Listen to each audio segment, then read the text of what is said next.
शास्त्र कहते हैं, जो संस्कृति और सभ्यता को नष्ट करता है उसके साथ सहानुभूति नहीं, सजगता से व्यवहार करना चाहिए। जब आंखें हमेशा के लिए बंद होने से पहले सच में खुल जाएं, तो जीवन बदल जाता है और आत्मा पहचान जाती है कि कर्म ही उसकी नियति है। कर्म की गति जब ठहरती है तो लक्ष्य केवल एक सपना बन जाता है, और जब मनुष्य उस ठहरे हुए कर्म को ही अपना स्वभाव मान लेता है, तब जीवन धीरे धीरे नष्ट होने लगता है। क्योंकि श्री कृष्ण ने कहा था, जो रुक गया वह हार गया, जो चलता रहा वही विजेता बना। अगर तुम हर कार्य में लाभ और हानि की गणना करने लगो तो फिर जीने का क्या औचित्य रह जाता है। क्योंकि जो युद्ध अर्जुन को करना था वह केवल बाहरी नहीं था, वह भीतर के मोह, भय, द्वंद्व और अहंकार से था। श्री कृष्ण कहते हैं, कर्म का बीज अच्छा हो तो फल अपने आप मधुर होगा, परंतु मनुष्य तो फल देखकर बीज चुनना चाहता है। यही उसकी सबसे बड़ी भूल है। जो फसल तुम्हें काटनी है वह तुमने ही बोई है, और अगर वो फसल कांटों की है तो तुम्हारे हाथ ही जख्मी होंगे, कोई और नहीं। श्री कृष्ण के शब्दों में अहंकार मनुष्य को भ्रम देता है, और भ्रम ही विनाश का बीज है। जो स्वयं को सर्वश्रेष्ठ मानता है वह अपने ही भीतर की श्रेष्ठता को खो देता है। अतः स्वयं से बड़ा मत बनो, कर्म से बड़ा बनो। जीवन की सार्थकता सिर्फ ये नहीं कि तुम कितने सफल हुए, बल्कि ये है कि तुमने किनके साथ वफादारी निभाई। कर्ण को भी झांत था कि वह अधर्म की ओर खड़ा है, लेकिन वह अपने वचन के प्रति ऋणी था, और यही उसका धर्म बन गया। श्री कृष्ण कहते हैं, यदि कभी अवसर मिले तो सारथी बनो, सेनापति नहीं। क्योंकि सारथी मार्ग दिखाता है, सेनापति केवल आदेश देता है। और जीवन में मार्ग दिखाना सबसे महान सेवा है। आप किसी का भाग्य नहीं बदल सकते, लेकिन आप उसकी सोच बदल सकते हैं, और वही उसके भाग्य की नींव बनती है। शांति, मौन, पवित्रता, आत्मसंयम और सौम्यता, ये 5 दीपक हैं जो मनुष्य के भीतर के अंधकार को जला सकते हैं, और जिनमें ये प्रकाश नहीं, वो चाहे जितना चमके, वो अंदर से शून्य होता है। श्री कृष्ण बार बार कहते हैं, जो तुम्हारे बुरे समय में साथ खड़ा रहा उसके प्रति तुम्हारा कर्तव्य बनता है, और जो साथ छोड़ गए उनके लिए मौन ही उत्तर है। हम यह भूल जाते हैं कि मृत्यु अंतिम सत्य नहीं, बल्कि एक परिवर्तन है, और पुनर्जन्म उसी परिवर्तन की कड़ी है। जो इस जन्म में अधूरा है वही अगले जन्म में पूरा होता है।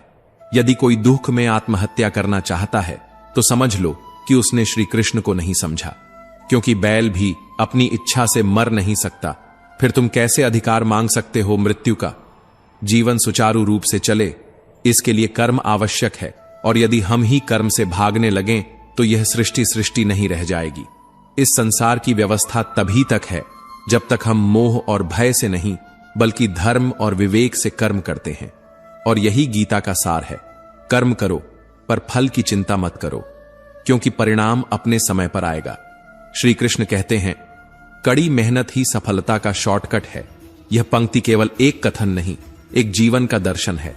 जो इस सत्य को समझ गया उसने जीवन के सबसे कठिन मोड़ पर भी मुस्कुराना सीख लिया। लेकिन क्या कभी आपने खुद से पूछा है, क्या मैं वाकई पूरे मन से प्रयास कर रहा हूं या केवल परिणाम की प्रतीक्षा में बैठा हूं?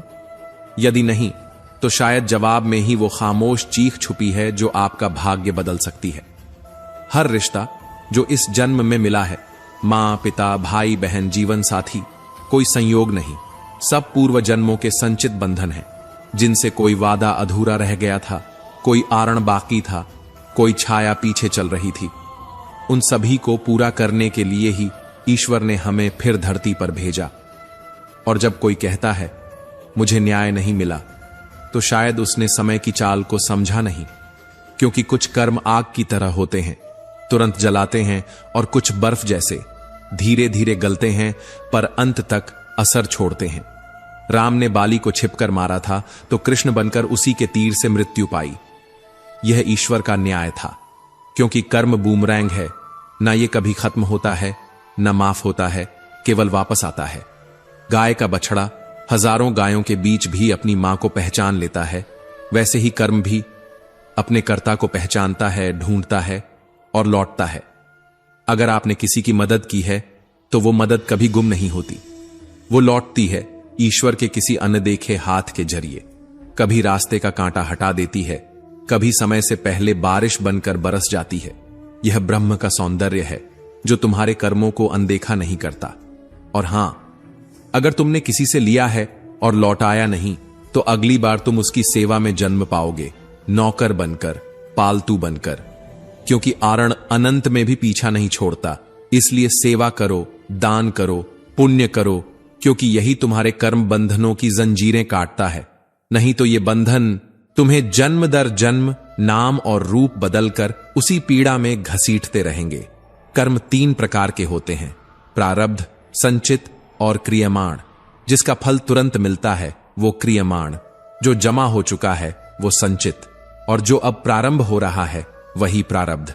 लेकिन भूलना मत, बुरे कर्म को अच्छे कर्म से रद्द नहीं किया जा सकता। ये कोई गणित नहीं, ये चेतना का नियम है। एक की आग दूसरे की शांति नहीं बन सकती। मानव जीवन में एक अद्भुत विशेषता है, यहां हम सिर्फ भुगतते नहीं, समझ भी सकते हैं। यही समझ ही मोक्ष की राह है, और यही राह उस अनंत सत्य की ओर जाती है। जो व्यक्ति वर्तमान में भी अपने भूतकाल से भयभीत है, वो केवल मृत्यु से ही नहीं, जीवन से भी हार चुका है। और जो आत्मा स्वयं को कर्मों की धारा में समर्पित कर देती है, वही मोक्ष की पहली सीढ़ी चढ़ती है। किंतु मोक्ष केवल एक शब्द नहीं है, यह एक अवस्था है जहां न भय है, न इच्छा, न पछतावा और न कोई अपेक्षा। जब तुम हर कर्म को इस भाव से करो कि वह तुम्हारा नहीं, ईश्वर का है, तभी प्रारब्ध शांत होता है। श्री कृष्ण कहते हैं, जो कर्म तुम निष्काम भाव से करते हो उसका फल तुम्हें नहीं भोगना पड़ता। पर क्या तुम तैयार हो निष्काम बनने को, या फिर तुम अब भी चाहते हो कि हर अच्छा काम तुम्हें कुछ लौटा कर दे?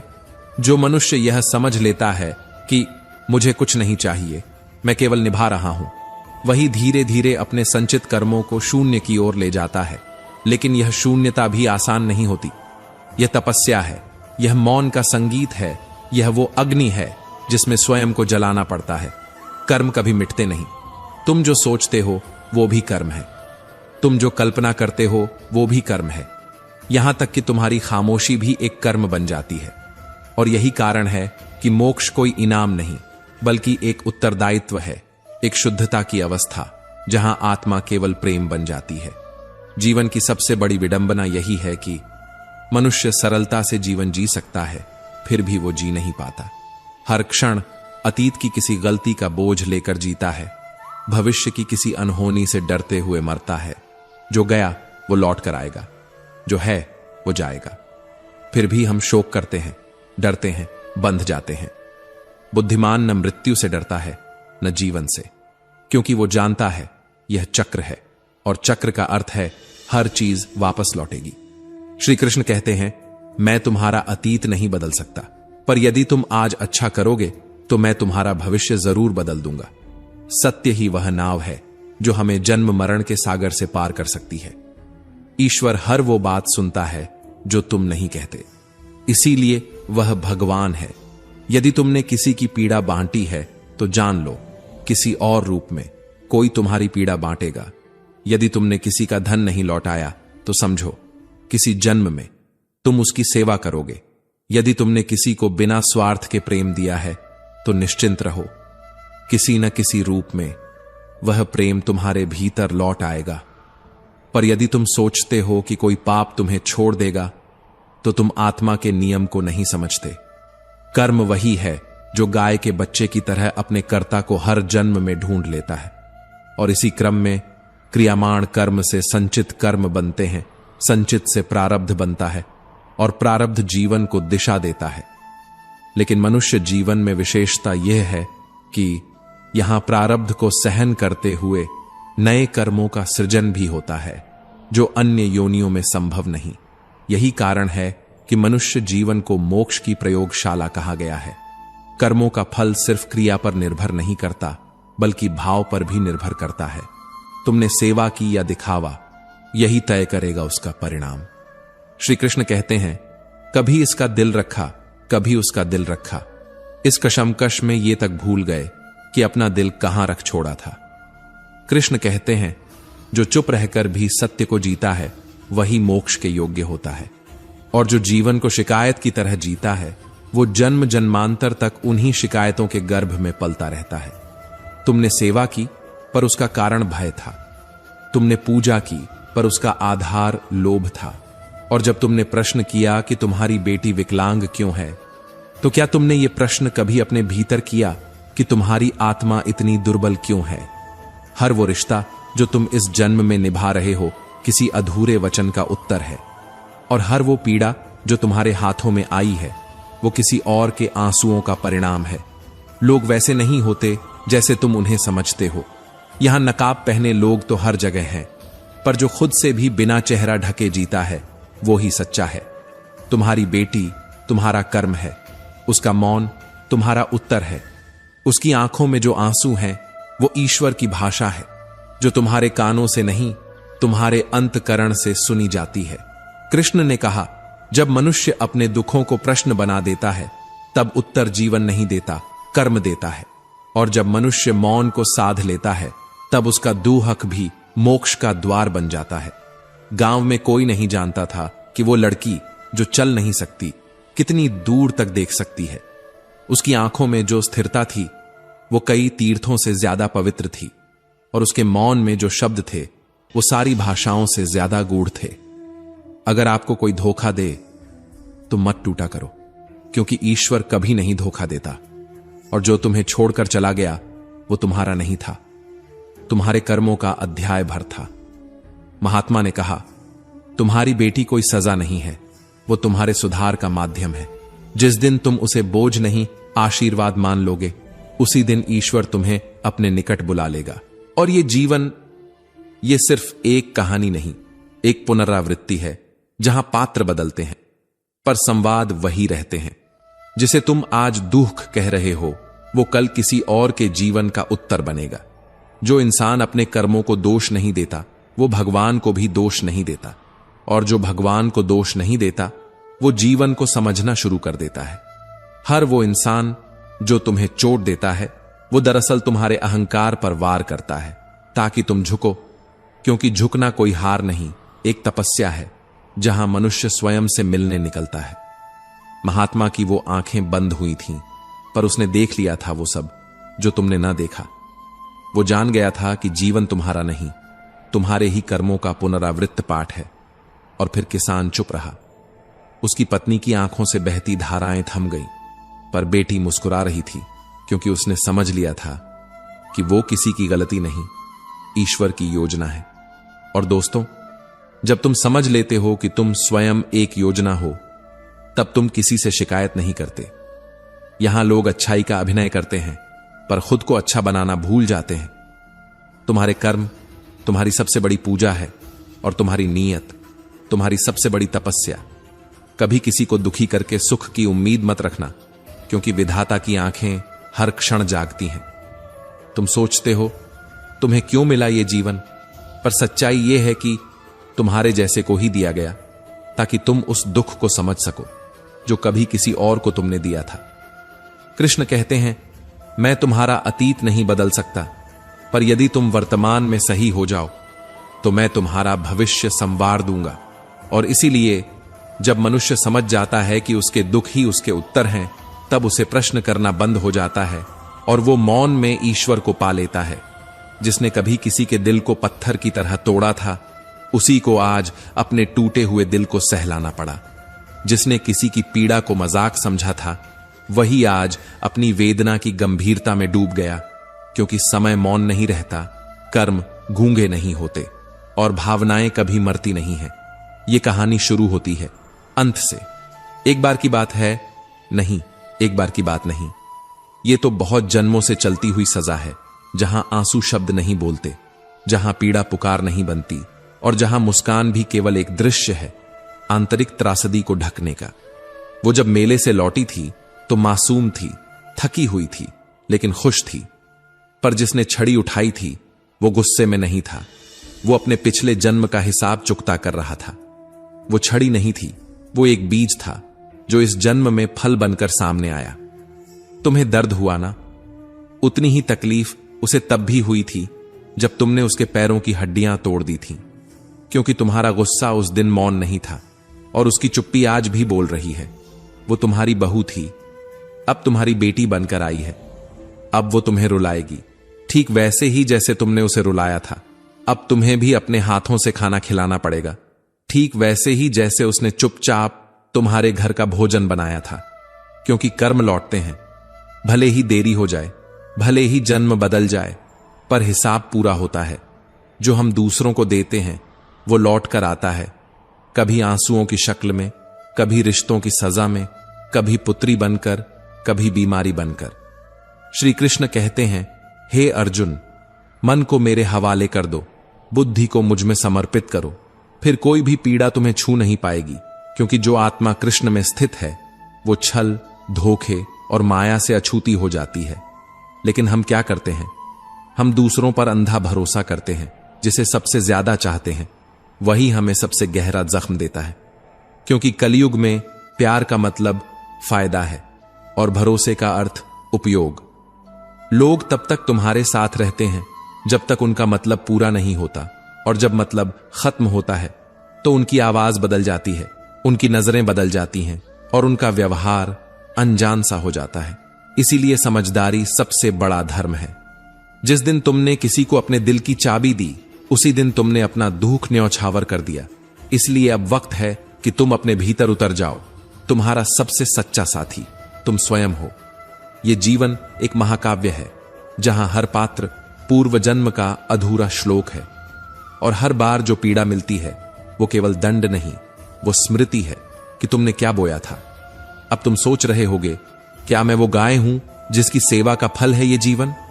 हां, हो सकता है, पर उसी सेवा के साथ तुमने जो कठोरता बोई उसका फल भी तुम्हें उसी रूप में मिला। पवित्रता और पाप साथ चलते हैं, क्योंकि पुण्य तुम्हें जीवन देता है और पाप तुम्हें अनुभव। दुर्योधन की मृत्यु याद है? वो छल से मरा क्योंकि उसने जीवन भर छल किया था। उसने सच्चाई को कभी अपनाया ही नहीं और अंत में सच्चाई ने ही उसकी सांसें छीन ली। जो तू करता है वही तू बनता है। इसलिए आज अगर कोई तुम्हें धोखा दे रहा है तो रो मत। वो केवल तुम्हें तुम्हारे बीते कर्मों की फाइल दिखा रहा है। समझदारी से सोचो, नहीं तो फिर अगला जन्म तुम्हें फिर समझाने आएगा। लोग जो कहते हैं वो सत्य नहीं होता, जो वो छिपाते हैं वही असली चेहरा होता है। और आज के समय में सबसे बड़ा दान अपने दिल की रक्षा करना है, क्योंकि ये दुनिया नकाब पहनकर आती है और तुम्हारा दिल अक्सर बिना ढाल के रहता है। जो बीत गया उसे बीत जाने दो, क्योंकि जो थम गया वो तुमको रोक नहीं सकता, लेकिन तुम उसे पकड़कर रोकोगे तो तुम्हारा आज भी बीत जाएगा। श्री कृष्ण कहते हैं, हे अर्जुन, अतीत की राख में वर्तमान को मत जलाओ, क्योंकि जो जल चुका है वो तुम्हें सिर्फ धुआं देगा, प्रकाश नहीं। परंतु हम वही धुआं ढोते रहते हैं जो आंखों में आंसू बनकर उतर आता है, और तब समझ में आता है कि अकेलापन जीवन की सजा नहीं, समझ है। और वही समझ तुम्हें गीता देती है, क्योंकि जिसने अकेलेपन को गले लगाया उसने खुदा को पा लिया। किंतु जब जब तुमने किसी को अपने दुख का कारण माना, तुमने अपने सुख की चाबी उसके हाथों में सौंप दी। कृष्ण कहते हैं, जो संसार को दोष देता है वह दुखी ही रहता है, जो स्वयं को समझता है वह मुक्त हो जाता है। तुम उस समय को क्यों पकड़ के बैठे हो जो तुम्हारा था ही नहीं? जो चला गया वो समय नहीं था, वो एक शिक्षा थी। क्रोध मत पालो, क्योंकि वो तुम्हारा नहीं, तुम्हारा विनाश है। और जो स्वयं को नहीं जीत पाया वो इस संसार में क्या जीतेगा? श्री कृष्ण कहते हैं, जो मनुष्य क्रोध करता है वह स्वयं को जला लेता है जैसे अग्नि लकड़ी को, और जो खुद को शांत रखता है वो स्वर्ग को पा लेता है। भीष्म पितामह धर्मज्ञ पर अधर्म के पक्ष में खड़े हो गए, इसलिए मृत्यु के समय शरशैया पर पड़े रहे। याद रखना, अगर तुम्हारी संगति बुरे लोगों में है तो तुम्हारा अंत भी बुरा ही होगा, चाहे तुम कितने भी अच्छे क्यों ना हो। कभी भी धर्म का त्याग मत करना, चाहे अकेले ही क्यों ना खड़े रहना पड़े, क्योंकि भीड़ न्याय नहीं करती, भीड़ सिर्फ तमाशा देखती है। श्री कृष्ण कहते हैं, तुम मुझ में मन लगाओ, मुझ में श्रद्धा रखो, मैं तुम्हारा हर संकट हर लूंगा। लेकिन तुम डरते हो अकेलेपन से। क्यों? तुम अकेले आए थे, अकेले जाओगे, ये तो सत्य है। पर यह भी सत्य है कि तुम्हारे साथ हर पल मैं हूं, मेरा नाम है सत्य, और मैं ही अंत में शेष रहूंगा। जो दुखी है वो दुनिया नहीं है, तुम्हारे भीतर की अशांति है। जो डराता है वो लोग नहीं है, तुम्हारे भीतर का भ्रम है। और जब ये भ्रम मिट जाएगा तब तुम जानोगे कि सच्चा प्रेम, सच्चा संबंध और सच्चा सुख कभी बाहर नहीं था। कभी किसी को इतना मत चाहो कि वह तुम्हें खुद से जुदा कर दे, क्योंकि जब तुम अपने ही अंदर खो जाओगे तभी तुम मुझे पा सकोगे। यही मैं हूं, यही श्री कृष्ण हूं। और गीता का एक एक शब्द तब जीवित हो उठेगा जब तुम स्वयं को मौन में सुनोगे। इस संसार में सबसे बड़ा बल मौन है और सबसे बड़ी पूंजी संयम है, क्योंकि सच में प्रेम वही करता है जो तुम्हें दुख नहीं देता, और समझ वही रखता है जो बिना शब्दों के भी तुम्हारा दर्द पढ़ लेता है। तो मत टूटो किसी के शब्दों से, मत रो किसी की बेरुखी पर। तुम्हारा मूल्य तुम्हारी आत्मा तय करती है, कोई और नहीं। याद रखना, जो तुम्हारे आंसुओं का मूल्य नहीं समझता वो तुम्हारे साथ हंसने का हकदार भी नहीं। श्री कृष्ण कहते हैं, जो मेरी शरण में आता है मैं उसे कभी नहीं छोड़ता। फिर डर कैसा, अकेलापन कैसा? जिसे तुमने अपना माना वही सबसे ज्यादा तुम्हारा इस्तेमाल करेगा, क्योंकि स्वार्थ चेहरे पर नहीं व्यवहार में छिपा होता है। श्री कृष्ण कहते हैं, जिस घर में न तुम्हारे लिए आदर है न प्रेम, वहां तुम्हारा जाना स्वयं का अपमान है। दुर्योधन ने बुलाया था, लेकिन श्री कृष्ण ने कहा, हे दुर्योधन, भोजन वहीं करना चाहिए जहां आत्मा को स्नेह मिले, न कि दिखावे की थाली। क्योंकि जहां मन सम्मानित नहीं होता वहां शरीर का सत्कार भी अपमान बन जाता है। स्वार्थियों की संगत तुम्हें कुछ समय के लिए भले भव्य लगे, पर अंत में वे तुम्हें उसी गहराई में छोड़ जाते हैं जहां से तुमने शुरू किया था, पर इस बार टूटा हुआ। गीता कहती है, मूर्ख को ज्ञान देने से पहले स्वयं को सुरक्षित करना सीखो, क्योंकि मूर्ख ज्ञान नहीं प्रतिशोध ग्रहण करता है। दुष्ट व्यक्ति के अहंकार को सबसे ज्यादा चोट तब लगती है जब आप उसे सत्य का आईना दिखाते हो, और फिर वो वही करता है जो एक घायल सांप करता है, डंसता है छिपकर। इसलिए जो तुम्हारे लिए पीछे से झर बोते हैं उन्हें कभी सामने गुलाब न दो।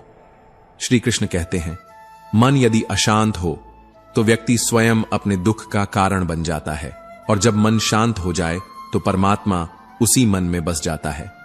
अशांत मन एक युद्ध है जो भीतर लड़ता है लेकिन बाहर सब कुछ जला देता है। तुम संसार को दोष मत दो।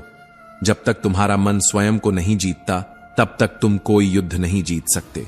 और याद रखो, जो व्यक्ति तुम्हारे सामने मुस्कुराकर तुम्हारा हाल पूछता है वही कभी कभी तुम्हारे पीछे तुम्हारा सर्वनाश भी सोचता है।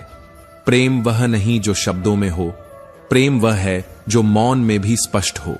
श्री कृष्ण कहते हैं, अहंकार से ज्ञान की मृत्यु होती है और नम्रता से आत्मा जागती है। इसलिए उन पर ज्ञान व्यर्थ है जो स्वयं को ही सर्वज्ञ समझते हैं। मनुष्य की सबसे बड़ी मूर्खता यह है कि वह हर बार वही लोगों से उम्मीद रखता है जिन्होंने उसे हर बार तोड़ा होता है। कभी कभी खुद को सबसे बड़ा सहारा बनाना पड़ता है, क्योंकि दूसरों की परछाइयां तब तक साथ होती हैं जब तक सूरज चमक रहा हो। दुर्योधन की बातों में मिठास थी, पर कृष्ण ने हृदय को पढ़ा। शकुनी की चालों में सम्मान था, पर उसमें विष घुला था। कभी उस प्यार पर मत भरोसा करो जो तुम्हारे सामने मुस्कुराता है और तुम्हारे न होने पर तुम्हें मिटा देने की कामना करता है। वो लोग तुम्हारे जीवन में आग लगाने आते हैं और फिर पूछते हैं कि धुआं कहां से आ रहा है। कभी किसी ऐसे स्थान पर न जाओ जहां तुम्हारे सम्मान का मूल्यांकन तुम्हारे काम से होता हो। जहां तुम्हारा वजूद नापतौल में हो वहां तुम्हें केवल खोने को मिलेगा। जहां आदर हो वहां मौन भी प्रेम बन जाता है, और जहां स्वार्थ हो वहां शब्द भी हथियार बन जाते हैं। श्री कृष्ण कहते हैं, जो मनुष्य अपने मन का स्वामी नहीं वह संसार का दास बन जाता है, और जो व्यक्ति अपने विचारों का सेवक नहीं बनता वह दूसरों की भाषा में अपना जीवन गवा देता है। तुम्हारा अस्तित्व केवल वहां खिला सकता है जहां तुम्हें देखा जाए, गिना न जाए। जो आत्मा अपनी पहचान भूल चुकी है उसके लिए गीता केवल एक ग्रंथ नहीं, एक झंझावात है जो उसके भीतर का अंधकार उजाले में बदल देता है। और जब वह आत्मा पूछती है कि मैं कौन हूं, तब श्री कृष्ण उत्तर नहीं देते बल्कि एक दर्पण पकड़ाते हैं। वह दर्पण है श्रीमद् भगवद गीता। भगवद गीता कोई ग्रंथ नहीं, वह स्वयं ईश्वर का उच्चारण है। वह कोई कथा नहीं, वह आत्मा की पुकार है। श्री कृष्ण कहते हैं, मैं हर वस्तु की उत्पत्ति हूं, मैं ही आदि हूं और मैं ही अनंत हूं। वह पर्वत जो स्थिर खड़ा है, वह भी मेरे होने से खड़ा है। वह हवा जो बहती है, वह मेरे आदेश से चलती है। तारे जो टिमटिमाते हैं, वे मेरी दृष्टि के कण हैं। चांद जो मुस्कुराता है, वह मेरे सौंदर्य की छाया है। मैंने ही ब्रह्मा को रचा, रुद्र को भेजा और दानवों को भी अस्तित्व दिया, क्योंकि मैं न केवल सृजन हूं, मैं संहार भी हूं। श्रीमद् भगवद गीता एक परीक्षा है। नहीं, यह केवल पढ़ने का विषय नहीं, यह जीने की चुनौती है। जब शरीर छूटेगा, तब आत्मा अकेली खड़ी होगी। वहां ना मां का आंचल होगा, ना पिता का सहारा। सिर्फ कर्म होंगे और गीता की वह गूंज जो तुम्हारे भीतर बची रह गई होगी। जो गीता को सुनकर भी सोया रहा, वह चेतना से दूर चला गया, और जो सुनते हुए रो पड़ा, वह आत्मा की ओर लौटने लगा। श्री कृष्ण ने अर्जुन से नहीं कहा कि युद्ध करो। उन्होंने कहा, पहले स्वयं को जानो, फिर निर्णय स्वयं होगा। जो आत्मा स्वयं को पहचानती है, वह मृत्यु से नहीं डरती, क्योंकि उसे ज्ञात होता है कि मृत्यु केवल वस्त्र बदलना है। यह शरीर एक यंत्र है, एक लोह पिंजर, जिसे आत्मा ने केवल कुछ समय के लिए पहना है। परंतु यह आत्मा न कट सकती है, न जल सकती है, न डूब सकती है, न मर सकती है, क्योंकि यह ईश्वर का अंश है और अंश कभी समाप्त नहीं होता। प्रकृति के ये 5 तत्व, वायु, अग्नि, जल, पृथ्वी और आकाश, इनसे बना शरीर और इनसे ही बनी ये दुनिया। पर इनसे ईश्वर को जान पाना असंभव है, क्योंकि ईश्वर इनसे परे है, अछूता है, अनुभव मात्र है। श्री कृष्ण कहते हैं, हे अर्जुन, मेरी अनुभूति तुम्हारी 5 इंद्रियों से परे है। मैं वह नहीं जो दिखाई दूं, मैं वह हूं जो अनुभव में उतरूं। भगवान को देखने के लिए नेत्र नहीं, दृष्टि चाहिए। उनका अनुभव करने के लिए कान नहीं, श्रवण चाहिए। उन्हें जानने के लिए शब्द नहीं, मौन चाहिए। उन्हें पाने के लिए तप नहीं, समर्पण चाहिए। वह अर्जुन जिसने श्री कृष्ण का विराट रूप देखा, उसकी आंखें झुक गईं, उसकी श्वास थम गई, उसका अस्तित्व पिघल गया, क्योंकि जो विराट देख लेता है, वह फिर खुद को नहीं देख पाता। जो आत्मा ईश्वर के साथ बैठती है, वह किसी सिंहासन की भूखी नहीं होती, क्योंकि उसे झांत हो जाता है कि यह संसार एक यात्रा है, न कोई अंत, न कोई शुरुआत। लेकिन यह परीक्षा किसी और की नहीं, आत्मा की है। जो परीक्षा आत्मा के मूल उद्देश्य की पहचान कराती है, वही परीक्षा इसे जन्म जन्म के चक्र से मुक्त करने वाली भी बन जाती है। और जब कोई आत्मा अपने भीतर के क्रोध, लोभ, मोह और अहंकार को जीत लेती है, तब वह सिर्फ शरीर नहीं रह जाती, वह एक दीपक बन जाती है जो अंधकार में भी दूसरों का मार्ग दिखा सकती है। भागवत गीता कहती है, जिसने अपने भीतर की वासनाओं को साध लिया, उसी ने संसार को साध लिया। काम, क्रोध, मोह, लोभ, मद और मात्सर्य, ये 6 विकार आत्मा की परीक्षा की राह के कांटे हैं। जो इन कांटों को अपने मन की चप्पल से कुचल दे, वही वास्तव में मोक्ष की सीढ़ी चढ़ सकता है। तीसरा द्वार काम का है और इसका रथ कभी भी नियंत्रण से बाहर जा सकता है। लेकिन जिसने इस रथ की लगाम थाम ली, वो जीवन के रण में न केवल विजयी होता है, बल्कि ईश्वर के और भी समीप पहुंचता है। दूसरा द्वार अर्थ का है, यह जानना कि मैं क्यों हूं। घोड़ा इसका प्रतीक है, दौड़ता हुआ, लेकिन लक्ष्य की ओर। हर आत्मा को यह समझना होगा कि धन, रिश्ते, सुख और दुख सब साधन है, साध्य नहीं। जो जीवन को प्रेम और जिम्मेदारी से जीता है, वही एक अच्छा बेटा, बेटी, मित्र, पति या पत्नी बन पाता है। पहला द्वार धर्म का है और इसका प्रतीक है सिंह, निडर, निष्पक्ष और स्थिर। धर्म वह नहीं जो केवल पूजा घर में हो, बल्कि वह है जो जीवन के हर पल में साथ चले। सच बोलना, किसी को दुख न देना, ईश्वर का अनादर न करना, ये धर्म के बीज हैं जो आत्मा के भीतर ही बोए जाते हैं। और इन तीनों द्वारों, धर्म, अर्थ और काम को पार कर ही आत्मा चौथे द्वार मोक्ष तक पहुंच सकती है। लेकिन यह यात्रा आसान नहीं है, क्योंकि तामसिक और राजसिक भावनाएं आत्मा को उसके वास्तविक स्वरूप से दूर ले जाती है। तामसिकता आत्मा को भ्रमित करती है, उसे भय, हीनता और अंधकार में डुबो देती है। राजसिकता उसे लालच, ईर्ष्या और प्रतिस्पर्धा में उलझा देती है। लेकिन सात्विकता, सात्विक गुण आत्मा को उसके शुद्धतम रूप में लाता है, जहां वह न केवल अपने को समझती है बल्कि अपने जैसे हर जीव के प्रति करुणा और प्रेम अनुभव करती है। सात्विकता आत्मा को जोड़ती है, हर पेड़, हर नदी, हर जीवित वस्तु से, और यही आत्मा इस विशाल परीक्षा में बैठती है, कभी मां बनकर, कभी भाई बनकर, कभी दुश्मन या मित्र बनकर। हर जन्म, हर जीवन एक नई कक्षा है, एक नई चुनौती। लेकिन इस परीक्षा की शुरुआत बहुत पहले होती है, जब आत्मा ईश्वर से अलग होती है और उसे 88 लाख योनियों में यात्रा करनी पड़ती है। एक कीट, एक पक्षी, एक पशु, एक जलचर, एक रेंगने वाला जीव, सब रूपों को जीने के बाद उसे मिलता है एक अनमोल अवसर, मनुष्य जन्म। क्योंकि मनुष्य ही एकमात्र प्राणी है जो यह समझ सकता है कि वह आत्मा है, शरीर नहीं, और यह आत्मा ही है जो परीक्षा में बैठी है, जो अपने भाइयों, बहनों, मित्रों और शत्रुओं के रूप में खुद से ही टकरा रही है।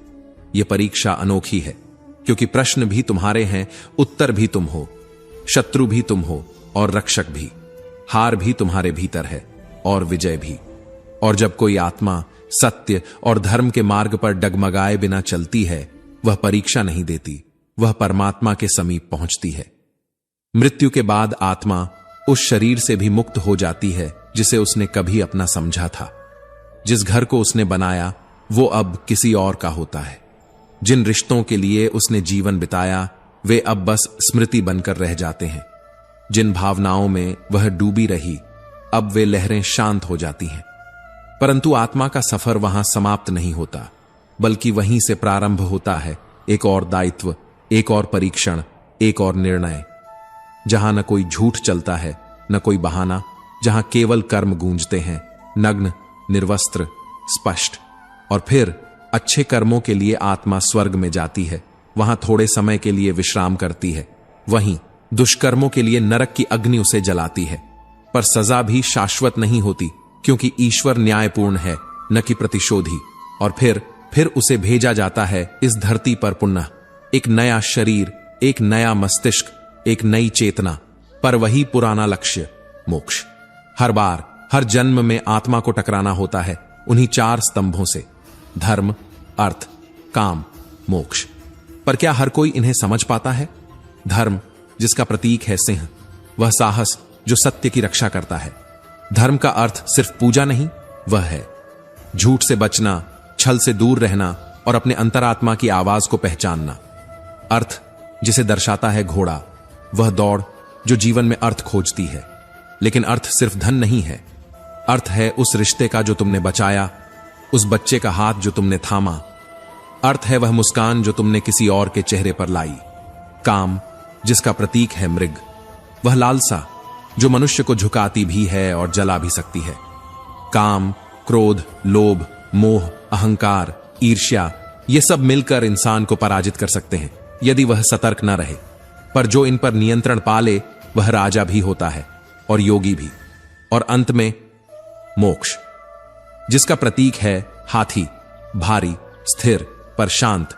मोक्ष का द्वार वही पार कर सकता है जो माफ करना जानता है और माफी मांगना भी, जो इच्छाओं को पहचानता है और फिर उन्हें छोड़ देता है।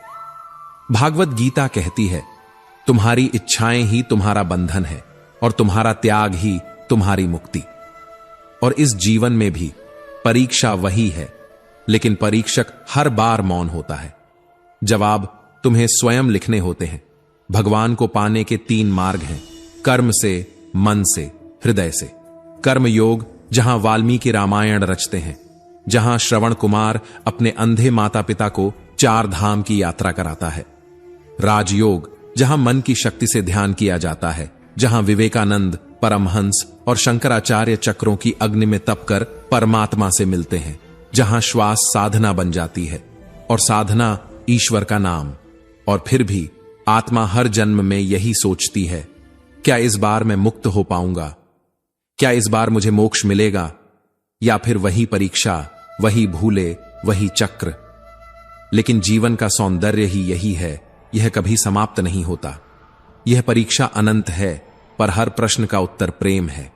धन को त्याग देने वाला धनवान है, पर मोह को त्याग देने वाला ही धन्य है। जो त्याग दे वही पा लेता है उस पार का सुख, और जो पकड़ ले वही खो देता है अपने भीतर की शांति। जो वाणी किसी को पीड़ा देती है वह पहले स्वयं को काटती है। जो अहंकार से भरा है वो कभी सत्य नहीं देख सकता, और जो सत्य में स्थित है उसे अहंकार छू भी नहीं सकता। मन को वश में करना सबसे बड़ा युद्ध है, और इस युद्ध में जीतना ही आत्मविजय है। जो व्यक्ति भोजन स्वाद के लिए नहीं, स्वास्थ्य के लिए करता है, वो शरीर को नहीं, आत्मा को अर्पित करता है। जो वाणी को मीठा रखता है वो जीवन को मधुर बनाता है, पर जिसने कटुता बोई है वह अंततः अकेला रह जाता है। मोह और लालच से मुक्ति ही अमृत की ओर पहला कदम है। जिसके भीतर सादगी है उसी के भीतर ईश्वर का वास है, और जिसके भीतर दिखावा है वहां आत्मा सिसकती है। जो सत्य नहीं बोलता वह स्वयं को खो देता है। जो क्षमा नहीं करता वह क्रोध में जलता रहता है। जो अपने स्वार्थ में अंधा है वह दूसरों की पीड़ा नहीं देख सकता। प्रकाश की ओर चलना है तो अंधकार का सामना करना ही होगा। सत्य, करुणा, क्षमा और धैर्य, ये ही वो 4 स्तंभ हैं जिन पर धर्म टिका है। और धर्म कोई पुस्तक नहीं, वह तो आचरण है, वह तो आत्मा की पुकार है। कठोर वचन विनाश का द्वार है, और मधुर वचन मोक्ष की सीढ़ियां। जो स्वयं को नहीं जीत सकता वह संसार को क्या जीतेगा। शास्त्र कहते हैं मनुष्य का धर्म केवल पूजा करना नहीं, बल्कि अपने स्वभाव को शुद्ध करना है।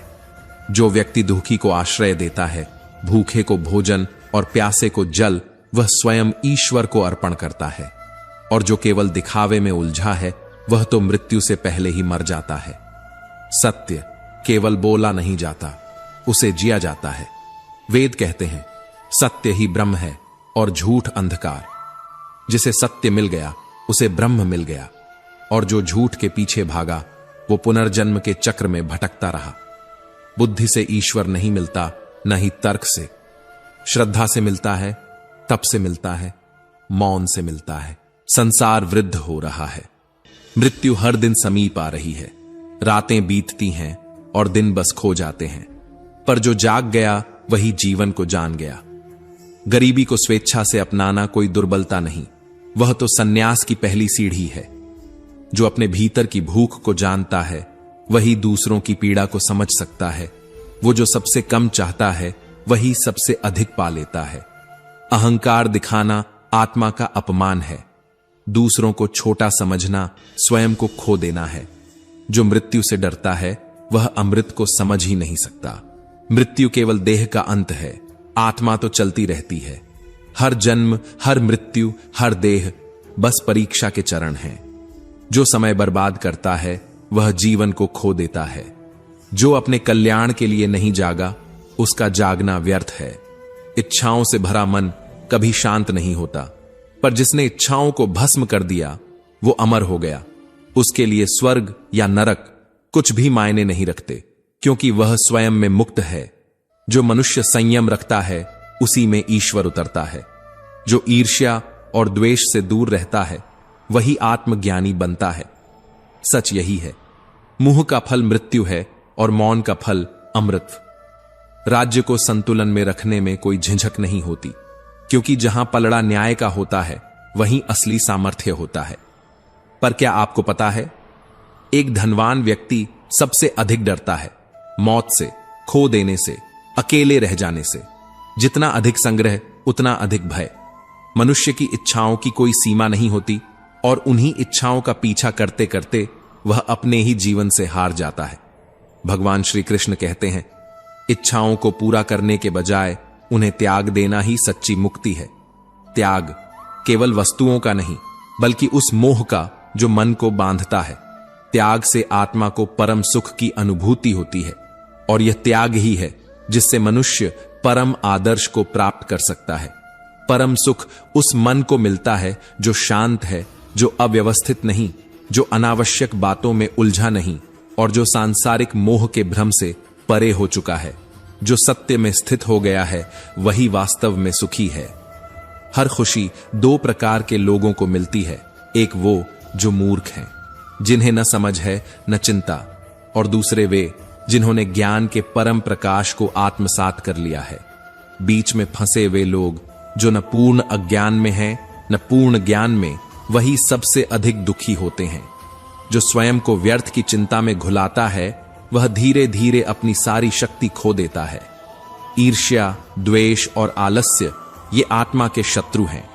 लेकिन जो दूसरों की समृद्धि देखकर भी ईर्ष्या नहीं करता, वही आत्मज्ञानी है।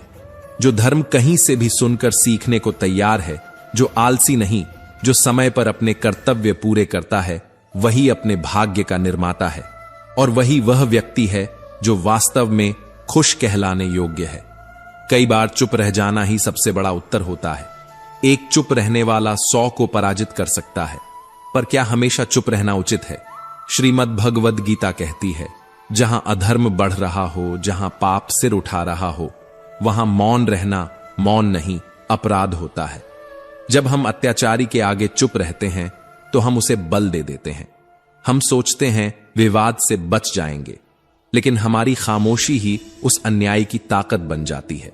वह हमारे मौन में अपनी विजय देखता है और फिर वही मौन हमारा सबसे बड़ा शत्रु बन जाता है। गीता हमें सिखाती है, अन्याय सहना अन्याय करने से भी बड़ा पाप है। अपने मन से डर को निकालिए और अन्याय के विरुद्ध खड़े हो जाइए। मौन एक साधना है, लेकिन अन्याय के समय मौन रहना धर्म का परित्याग है। हमारे समाज में एक अजीब विडंबना है, जहां बोलना चाहिए वहां कोई नहीं बोलता, और जहां मौन उपयुक्त है वहां सबसे अधिक कोलाहल होता है। सोचिए, यदि आज आप चुप रहे तो कल यही चुप्पी आपकी आत्मा को काटेगी। अपराध में भागीदार बनना सिर्फ तलवार उठाने से नहीं होता, कई बार खामोशी भी अपराध में भागीदारी बन जाती है। इतिहास ने हमेशा गवाही दी है, पापियों से अधिक हानि सज्जनों की चुप्पी ने की है।